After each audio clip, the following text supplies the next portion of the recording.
जय श्री कृष्णा, जय राधे राधे। आषाढ़ मास गणेश चौथ व्रत कथा। आषाढ़ मास गणेश चौथ व्रत कथा। सभी 12 महीने की चौथ की कथा हम उषा शर्मा शास्त्री यूट्यूब चैनल से आपको उपलब्ध कराएंगे, भेजेंगे।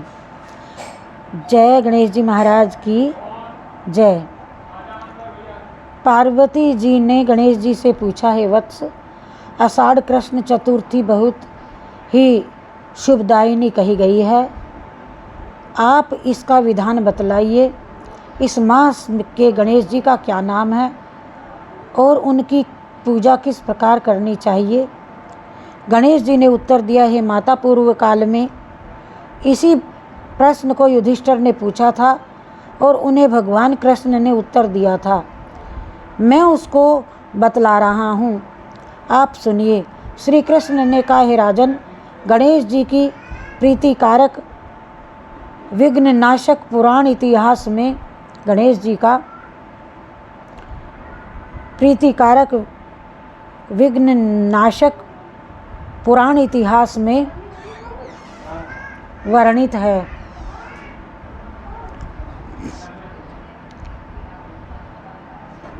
कथा को कह रहा हूँ, आप सुनिए। हे कुंती पुत्र, आषाढ़ कृष्ण चतुर्थी के गणेश जी का नाम लंबोदर है। उनका पूजन पर्व वर्णित विधि से करें। हे महाराज, द्वापर युग में महिष्मती नगरी का महिजीत नामक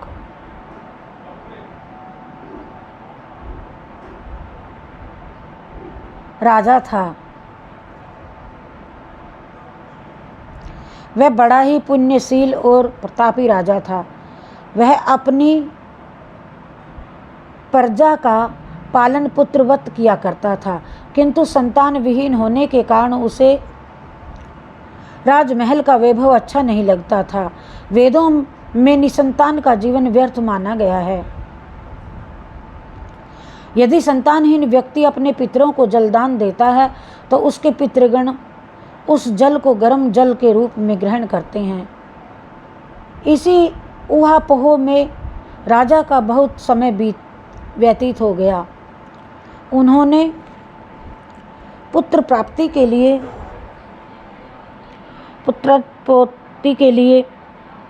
उन्होंने बहुत यज्ञ कराए, बहुत से दान दिए, फिर भी राजा को पुत्रोत्पत्ति नहीं हुई। जवानी ढल गई और बुढ़ापा आ गया, किंतु वंश वृद्धि नहीं हुई। तदंतर राजा ने विद्वान ब्राह्मणों और प्रजाजनों से इस संदर्भ में परामर्श किया। राजा ने कहा, हे ब्राह्मणों तथा प्रजाजनों, हम तो संतानहीन हो गए, अब मरे बाद क्या गति होगी। मैंने जीवन में तो किंचित भी पाप कर्म नहीं किया, कभी अत्याचार द्वारा धन संग्रह नहीं किया। मैंने तो सदैव प्रजा का पुत्रवत पालन किया तथा धर्माचरण द्वारा ही पृथ्वी पर शासन किया। मैंने चोर डाकुओं को दंडित किया, इष्ट मित्रों के भोजन की व्यवस्था की, गौ ब्राह्मणों का हित चिंतन करते हुए शिष्ट पुरुषों का आदर सत्कार किया। फिर भी हे द्विज सत्तमों, मुझे अब तक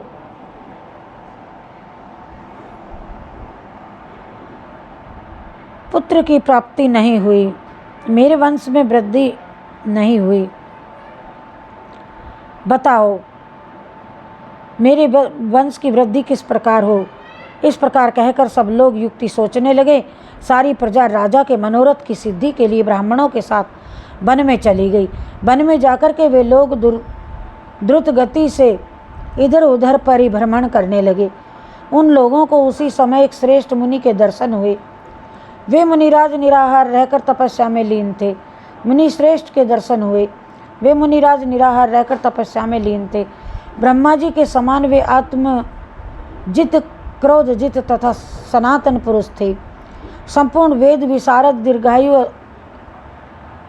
अनंत एवं अनेक ब्रह्म ज्ञान संपन्न वे महात्मा थे।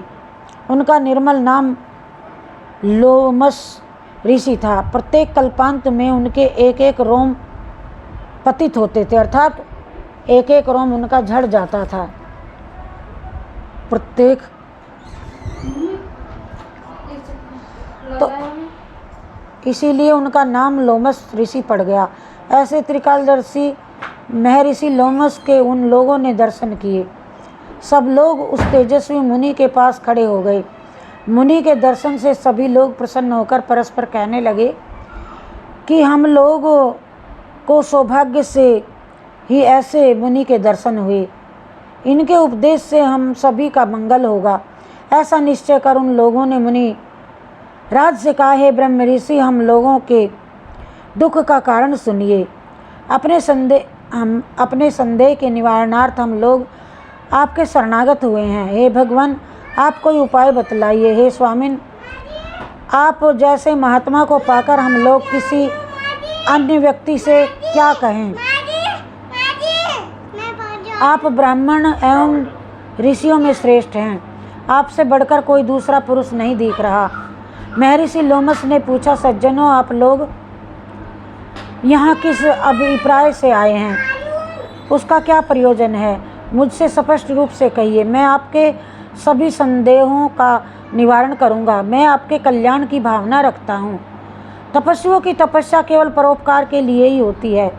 प्रजाजनों ने उत्तर दिया, हे द्विजश्रेष्ठ, हम लोग किस महान कार्य की सिद्धि के लिए यहाँ आए हैं, उसे सुनिए। हम महिष्मती नगरी के निवासी हैं। हमारे राजा का नाम महीजीत है। वे ब्राह्मणों के रक्षक, धर्मात्मा, दानवीर, सूरवीर एवं मधुर भाषी हैं। वे राजा, उन राजा ने हम लोगों का पालन पोषण किया है, परंतु ऐसे राजा को आज तक कोई संतान की प्राप्ति नहीं हुई।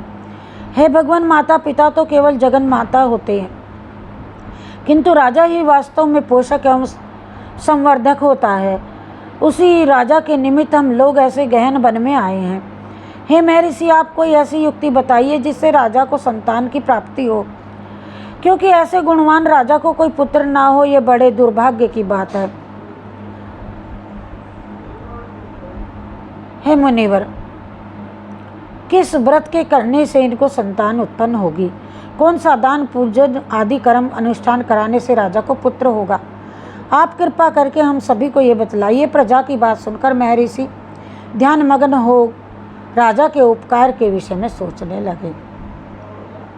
और महर्षि लोमस ने कहा फिर कि हे ब्राह्मणों, आप लोग ध्यानपूर्वक सुनो।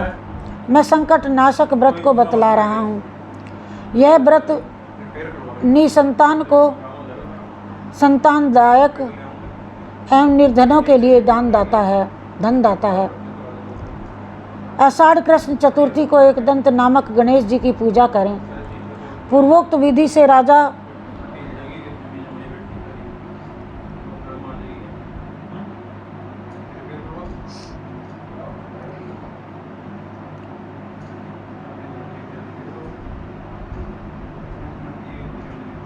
लोमस की बात सुनकर के सभी लोग करवृद्ध उठ खड़े हुए।